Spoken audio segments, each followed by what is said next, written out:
Today, I'm with my very favorite person in the entire world, my husband, my friend, best friend in Dreamboat, Josh Cagle. Thanks, babe, for being here today with us. We are celebrating 16 years of being married to one another next month. And so with that, I wanted you to hear a little bit about our story and how we met and what it was like getting married young, because obviously we are still really young to be married for 16 years. And we get looks all the time like, what, y'all been married that long? So I wanted you guys to hear a little bit about what that was like, really the good, the bad, and the ugly, because we all know that marriage isn't easy. It isn't simple. It's an everyday choice of commitment and choosing that over and over again. So Josh, tell everybody hello. Hi. I'm glad to be here. Yeah. So we'll get started. I'm going to have your input, your viewpoint of our story and how we met. So first question, can you talk about how we met? Well, it's been a while, like you said, 16 years ago, but we met at YWAM, which was a missionary organization. And I just remember kind of being shouted at by a young lady and just kind of like, hey, who are you? And so, it just kind of caught me a little bit off guard. And, we just visited for a brief moment and we were going to all get together a little later. And we just kind of connected there for a brief moment at YWAM. But basically, I had my first impression was, wow, this confidence, that this lady is like, reaching out to me. He's calling me lady. How old was I? Well, at that point, I don't know if I consider you a lady. But I was 17, you guys, and he's calling me a lady. Yeah, but no, it was interesting, and so I'm kind of surprised on the or probably was a little awkward, be honest with you. You had all this like 24 water bottle pack that you're carrying, and your cut off sleeves and your muscles popping. Yeah, that was back in the day. How old were you? I was 19. Yeah, you were 19 and I was 17. So we were babies. We were both graduated from high school already and had decided to seek the Lord prior to getting our higher education. I had not even started college. I went straight. Not even a full month after graduating high school, I was at the missionary organization, YWAM, like Josh mentioned, and he was there for his second semester already. So, okay. With that, obviously we were young. We started dating. Mm-hmm. Part of our journey of YWAMers was to do our overseas missionary trip. So you went to Israel and I went to Northern Ireland. And at that time, we had only been dating for a month, right? Yeah. So what was that kind of like for you? I mean, it was, and I don't even know if it was dating as much as I just think we really liked each other, and there wasn't something like majorly official. But when we were going to be gone, kind of apart from each other, it was one of those moments of, well, hey, yeah, kind of the heart where you start really recognizing, wow, I missed you. You start to think, time, like we weren't able to ever talk. Mm-hmm. And so I think we were writing little notes and stuff like that as we were gone. But yeah, it was a moment when we were apart and after briefly knowing each other that you're sitting here like, I wonder if it's going to move into like that dating realm or is it serious type of thing? Because, I think we were meeting in a good environment and we were, both seeking the Lord first, I think. Yeah. And so, yeah, you're kind of playing that into effect. So I was ready to get back, even though we had a great time on our mission trip, to kind of fill you out, vibe you out, and see what was going on. Yeah, I was definitely the same way. Cause back then this was in 2004, y'all. So I literally, anytime I called home is from a payphone. I'm not kidding. It was that long ago. It was a payphone down the street that we would find. And so you being in Israel, we never talked, not once we didn't talk. Yeah. So that was interesting to see how you're like, wait, because you're right.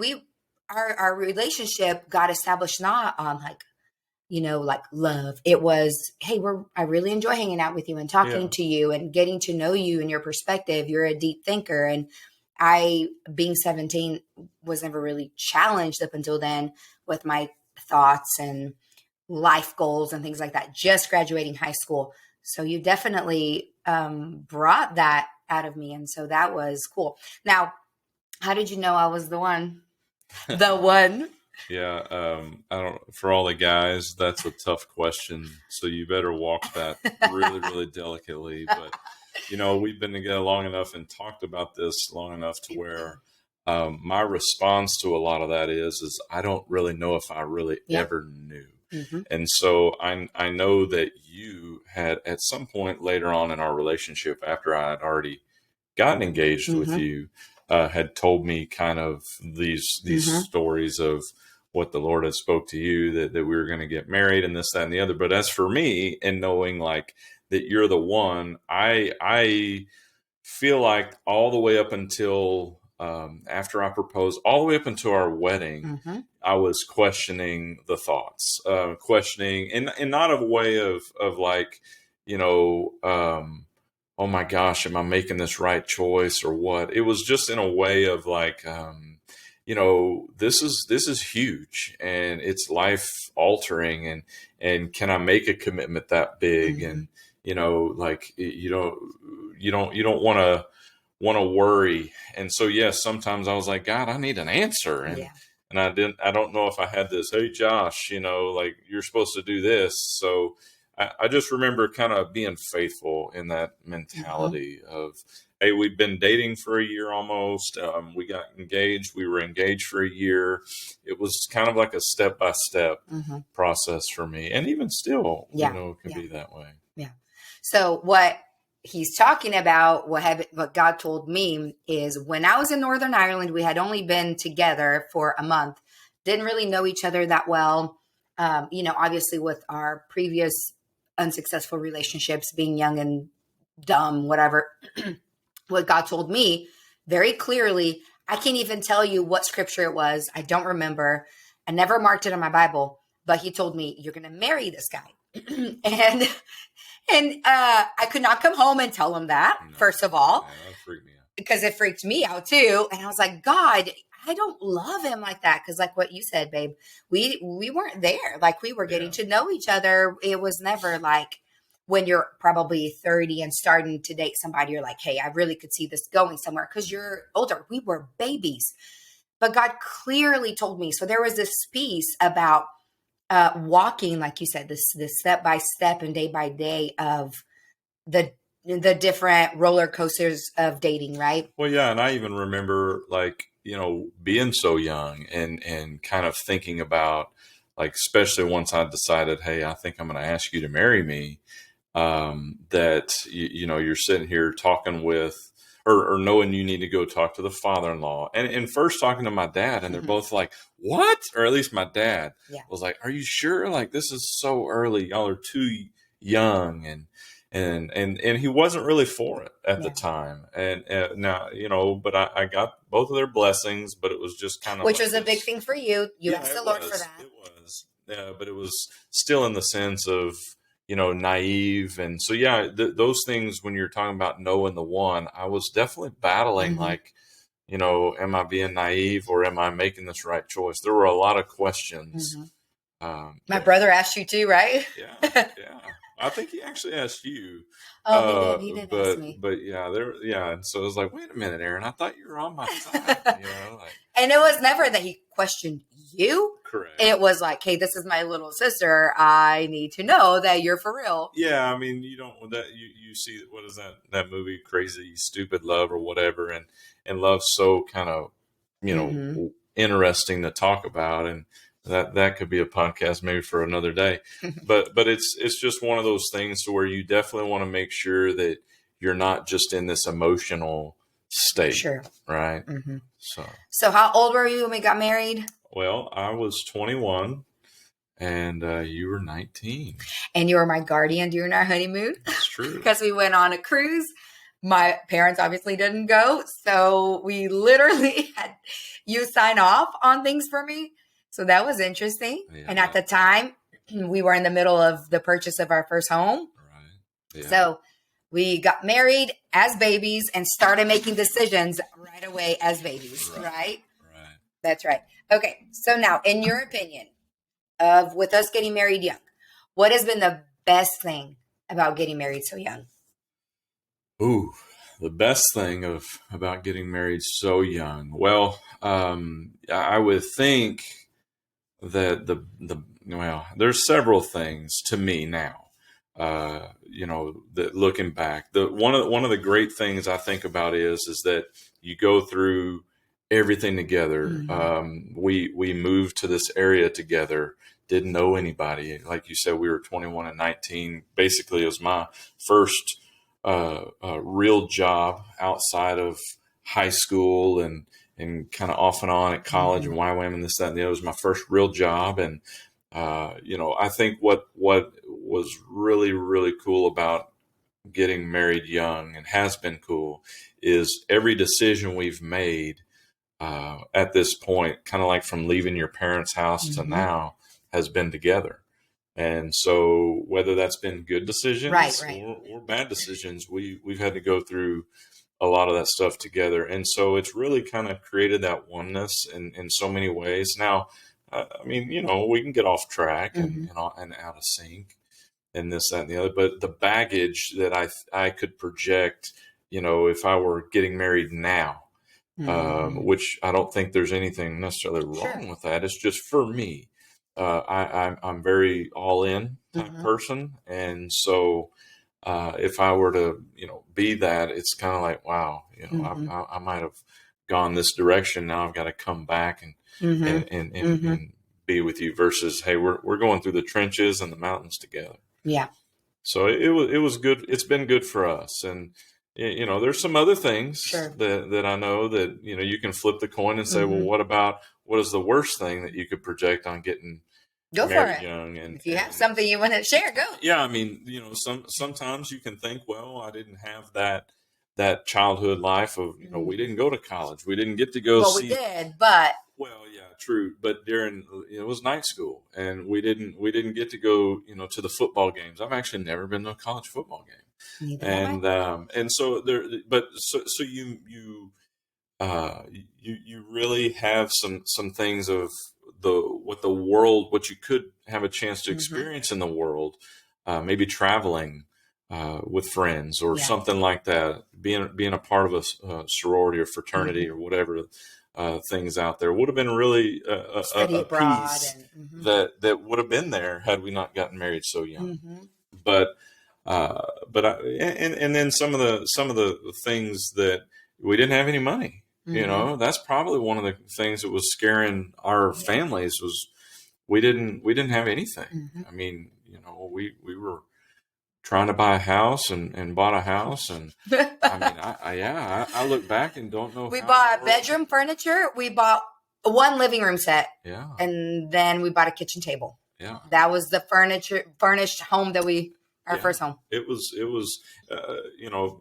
So you don't, but I think in that youngness, again, one of the good things is that we were so energetic and so young that that stuff didn't bother us as much as maybe the vibe of, hey, we wanted to get somewhere type of deal, with our careers and whatnot. Not that we're all the way there, but just, I think that helped us in our realization that we didn't have $2 at the end of the month, Yeah.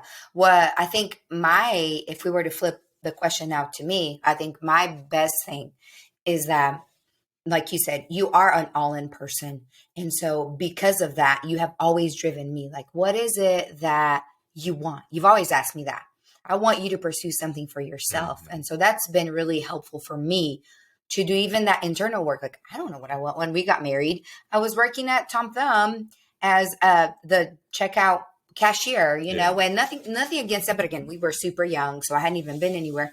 And you were like, hey, go into banking or something. And everything that I have become, again, not that I'm there, but has been driven because of our partnership. Yeah, our partnership of like, what is it that you want? What is it that you like? What interests you?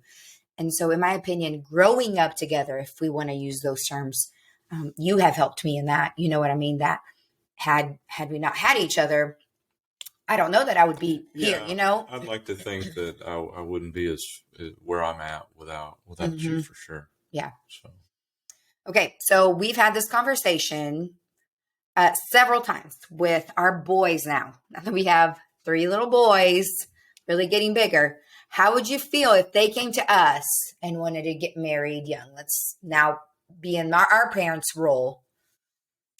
yeah, that's a tough one Hmm. because I think the first answer would be I don't know if I would be opposed of it at all. I think sometimes it's more of like, well, wait a minute, how how have you vetted out Hmm. this girl? Hmm. In my eyes, it would be a girl, Yeah. not a lady, but Yeah. but how have you vetted out this girl, and how do you know?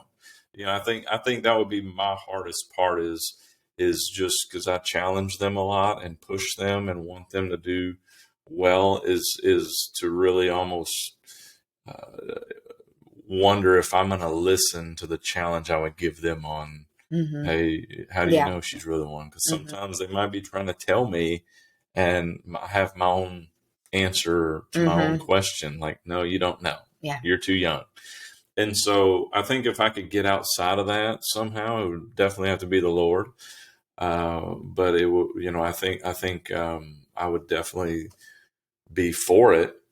It just, it just, I explain it. I would explain it this way. I feel like that you have impressed me more as we've been married. Like, I consider you a late bloomer, in a lot of ways, Now seriously. I'm a lady. Yeah. And so, but sometimes when you're in the heart or in the beginning stage, it's hard to see what somebody's going to become. But isn't that what the Bible says? Is iron sharpens iron. That's why two are better than one. That's clearly in the word, and that's God's design for marriage to begin with. So I think that that's really God. Hmm. That's how He designed it. It's not for you to have it all figured out. Even we heard recently at church the pastor say that one of the questions has been, "Oh, if when I get saved, I get all of God." It's just like, what? Why would He reveal all His mysteries and His grace and His goodness just right off the bat? You would never have to pursue Him then. If we had everything figured out by the time we got married, if you wait however many years until you know everything about it, you're we're still learning things about each other, Yeah. and so that's another beauty of us getting married young, even though we've been together for almost 2 decades. Mm. I know it makes us sound super old. We're still learning things about each other, and you're still blooming and you're still growing. You know what I mean? And so I think that that's another benefit. And now with the kids, yeah, we would be protective. I try sometimes to think about what her parents must have thought, Yeah. Yeah. There's no telling. when you're young, you think you know it all and you're just like, oh, mom, dad, this is it. My parents, they got married young themselves. My mom was 18. My sister was 19. My sister-in-law was 19. Everybody's been young in my family. So I think culturally, being from Brazil, I think it's more common. My grandmother was really young herself. I think she was 20. So it was kind of in my family already. But in America, that's not Yeah. common. And you are from here. And I don't know how. I still wonder how your parents felt, but we had their blessing. It wasn't like we were being rebels. They were all in. And so even in that, I know it was the Yeah, Lord. I think again, when I sprung on this thought of, hey, I want to ask you to marry me, naturally there was that initial like revolt, Mm, and I don't think that they were necessarily for it there. I think though that because they knew my mind probably wasn't going to get changed, mm, that through time, time's a wonderful thing and a bad thing, I guess sometimes, but through time, yes, by the time we were for sure going to get married, we definitely had their blessing, and they were hmm. like, yeah, 100% on board. Yeah. And so that was peaceful at Yeah. that moment. But yeah, as far as the kiddos, I mean, it's going to be really interesting because they're, especially Levi is already wanting this. He's so into soccer, and that's such a young sport. And so if Yeah. for us, we are trying to support some of that. And Titus, he's what I would consider the late bloomer in our bunch, but He is like me. he's gonna be amazing. And then Micah's, I think he's gonna try to skate forward really fast, and you might want to put on those elbow and knee guards sometimes to eliminate the bumps and bruises. But I think he might take them off and keep going. Yeah, yeah. So we'll see. Yeah. I don't know how that's gonna play. Yeah, and it's just the thing that, because our experience was okay, I mean, has been wonderful. We've had several bumps. When you get married young, you're going to make mistakes. I even love the financial bumps that we had, like as in the learning curves. I remember we bought the house and we're like, this is great. And then we started questioning like foundation stuff and then you're like, oh my gosh, sell this house. And then we're like, well, let's buy a car. We bought a brand new car, which again, as you mentioned, we were not making, a lot of money. But then we had our first kid and we were still in that sports 2-door car. Yeah. The AC wasn't the greatest back there, even though it was a brand new car.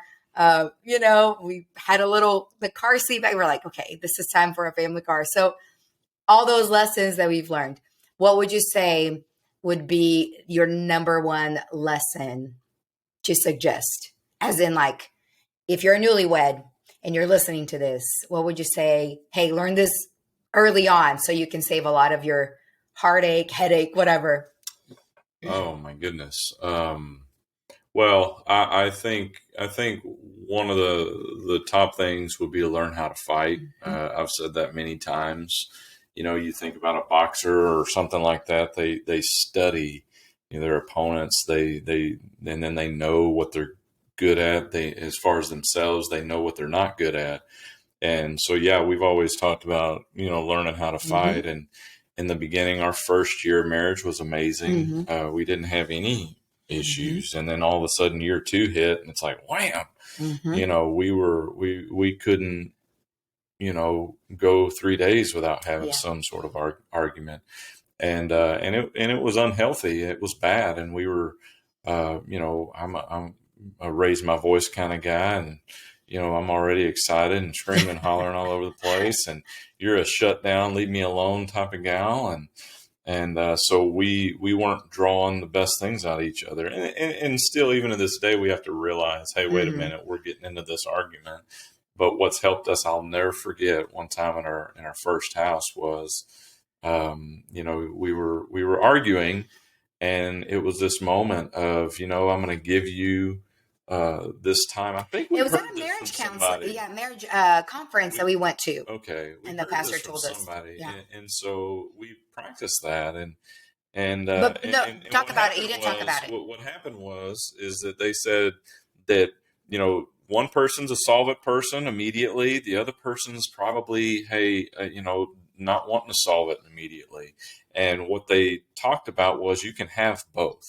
And what the one person that wants to solve it immediately needs to be patient and give the other person some time. And then that other person needs to commit that, hey, I'm going to come back after this period of time and we're going to solve this. And that just like revolutionized our marriage. And sometimes we would almost put like a timer to it, like 10, 30 minutes, depending on what it was. And by the time, I don't know of one time that we didn't do something like that we came down and just the load was already lifted, or that anger emotion has already left the door in so many ways. We still had to get through our issue. But learning how to fight was to me what helped us through that second year, because it was kind of like got hit blindsided with a punch, that, whoa, year 1 was a breeze, we got this, and then year 2 was like, what in the world? So it was crazy. Yeah But learning that would be my biggest suggestion for you.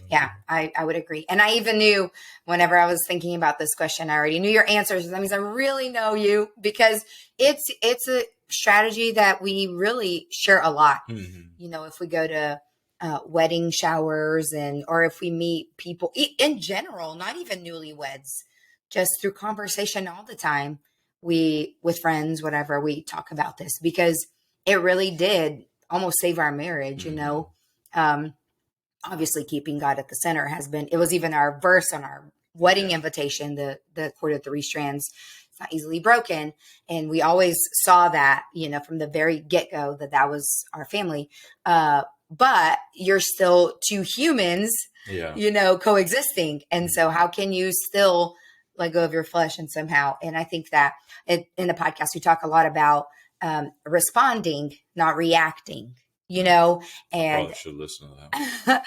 And it's actually come up several times, but it's the truth. Like whenever we react, it's your emotions and it's all these things versus, even today we were fighting about rice, talking about rice. That's a big deal. Yeah. And and you were like, why are we fighting about rice? I'm like, I don't know. Why are we fighting about rice?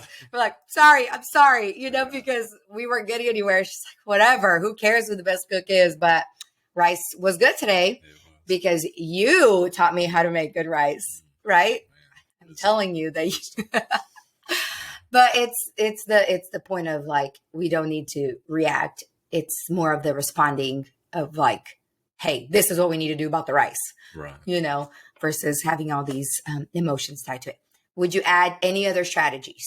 Well, I think like as far as strategies for growing old together types of stuff, I think is the end goal for a marriage.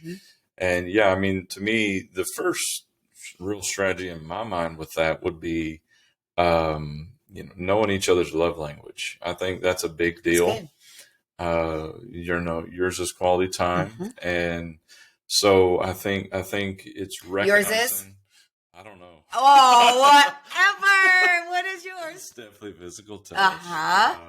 So, ladies, let me just help all these guys out. Every guy's love language is physical touch. But anyways, at least it's number 2 if it's not number 1. So you're welcome, guys. But ultimately, I think that is a huge thing to try to at least be aware of. Is one, it's part of your character. That's who you are, and probably you're that way with your friends, your kids, myself, whatever. So your love language is a huge coworkers. Thing. The second thing for me is communication. Even at work, I'm always a big fan of communication. I heard this once said, you're saying this, but somebody might be hearing that. And so to me, it's always making sure that we're communicating. And there's so many lines of communication. You got a communication degree. Yeah. And so you're the one who showed me there's body language is speaking. Nonverbal. Nonverbal and verbal. I'm definitely both. But communication's huge, and that means a big thing for us, I feel like is learning how to talk, especially now, not just about your work or mine or our kids. Okay. So communication after 16 years, we have to be, I feel like, very creative and learning how to communicate about other things. And then the last thing is just commitment. I think for me is, I remember my mom saying divorce is not an option in marriage. And I get that life happens and things go sideways and whatnot. But I think commitment is huge. Whether it's committed to solving that problem or when we're learning how to fight, whether it's committed to helping each other's love language, or whether it's committed in our jobs for our families, or to being a good dad or good husband or good friend. But I think commitment's a thing nowadays that is hard to walk out when you're told, hey, you don't have to stay at this job, or if somebody, I don't know much about Facebook, but if somebody's mad at you, they just defriend you on Facebook or something like that. So all those things, to me, those are huge.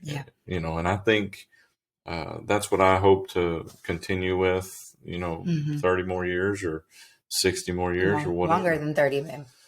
So but yeah, I think it's doing those three things. Step back and gosh dang, we're so hard on ourselves. So we got to learn to have fun. Yeah. Mm-hmm.